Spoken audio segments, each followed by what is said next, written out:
2024 में ये तय है कि अडानी का मुद्दा विपक्ष जोर शोर से उठाएगा, मगर शरद पवार ने जिस तरह से कहा है कि अडानी के मसले पर जेपीसी जरूरी नहीं है, उसके बाद कांग्रेस नेता अलका लांबा ने शरद पवार के खिलाफ ट्वीट कर दिया। अब आलम यह है कि कांग्रेस पशुपेश में है, क्योंकि अलका लांबा के ट्वीट ने एक बार फिर से यह बता दिया कि विपक्ष अभी भी एकजुट तो कम से कम नहीं है।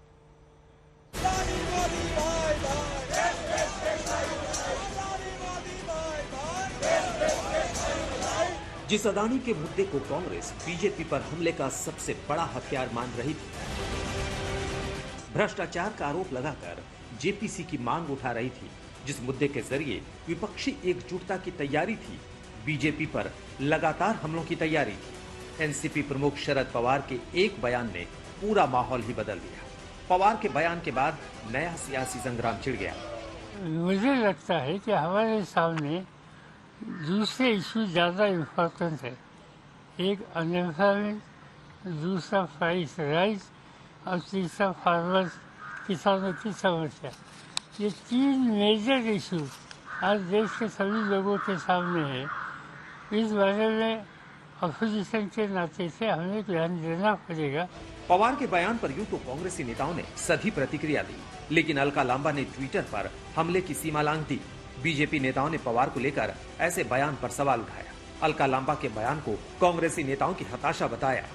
श्रीमान शरद पवार जी के संदर्भ में कांग्रेस नेताओं ने जिन अभद्र शब्दों का प्रयोग किया है, क्या कांग्रेस दल को, उनके नेताओं को यह शोभा देता है? हमला हुआ, विवाद बढ़ा, तो फिर अलका लांबा ने इसे व्यक्तिगत राय बताई।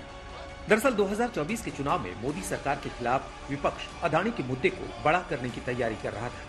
16 दल साथ आए, संसद में जेपीसी मांग पर विपक्ष अड़ा रहा, लेकिन शरद पवार के इस बयान को विपक्ष की एकता में फूट के तौर पर देखा जाने लगा।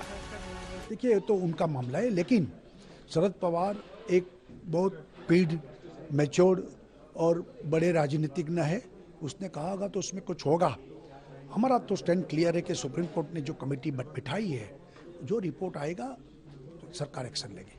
तो ये देखिए, शरद पवार जी बहुत सीनियर लीडर है,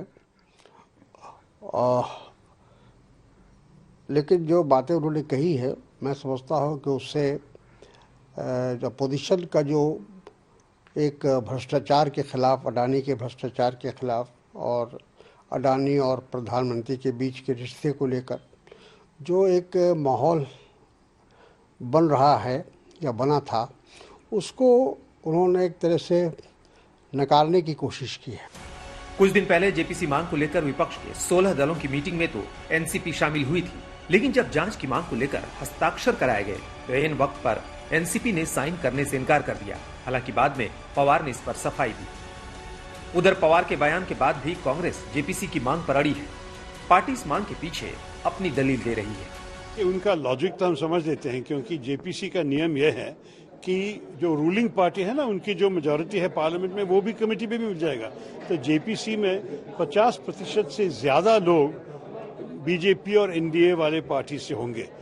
लेकिन फिर भी हम चाहते हैं कि जो विपक्ष की पार्टीज हैं वो सारे प्रश्न पूछ सकेंगे और जेपीसी के अधिकार से कोई जवाब भी मांग सकेंगे, कागजें भी मांग सकेंगे, फाइल्स भी देख सकेंगे। इसलिए जेपीसी का जो अधिकार है, हमारे लोग कह रहे हैं कि ये उपयोगित होगा। साफ है कि पवार के बयान के बाद भी कांग्रेस जेपीसी की मांग से पीछे हटने को तैयार नहीं है और इस मुद्दे को बड़ा बनाने की तैयारी में है। आज तक ब्यूरो।